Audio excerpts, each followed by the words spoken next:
হৃদয় অঙ্গমের অভিব্যক্ত। মোহাম্মদ আলী আহসান নিশান।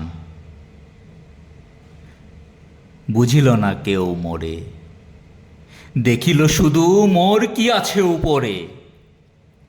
যারে চায় সে পার্থিব সুখ খোঁজে, হৃদয়টা ভেঙে যায় কান্নার বালুচরে। দেখিল না কেউ ক্ষত বিক্ষত হৃদয়েরে, পাথর হৃদয় বলিতে নাহি পারে। যারে চায় সে নাহি বোঝে কভু মোরে। কি কারণে আমি অপেক্ষমান অষ্টপ্রহর ধরে, কেউ বুঝিল না মোরে।